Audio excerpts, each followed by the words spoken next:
Nakibalita tayo kaugnay sa bagyong Kerubin mula kay Dan Villamil, weather specialist mula sa Pag-asa. Sir Dan, magandang umaga po. Good morning, Anjo, at sa ating mga taga-subaybay dito sa unang hirit. Gaano po kaya kataas yung chance ng mag-landfall sa ating bansa ng bagyong Kerubin? Tsaka kung magla-landfall man po, saan po kaya posibleng tumama itong bagyo?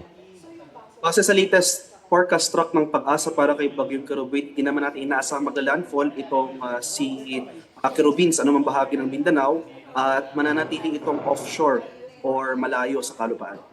Ano po yung inaasahan nating magiging galaw nito ni Kerubin?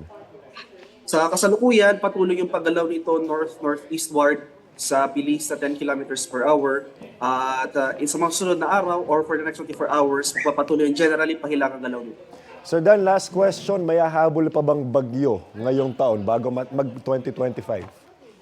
Well, sa ngayon wala pa naman tayong iba pang low pressure area o anumang sama ng panahon na may na-monitor sa loob at labas ng ating PAR. Pero bago matapos ang taon, hindi natin tinatanggal yung posibilidad ng mga pamumuo ng low pressure area o yung mga sirkulasyon in the vicinity of the Philippine Area of Responsibility. Maraming salamat at magandang umaga, Dan Villamil, weather specialist mula sa Pag-asa. Kapuso, huwag magpapahuli sa latest news and updates. Mag-iuna ka sa balita at mag-subscribe sa YouTube channel ng GMA Integrated News.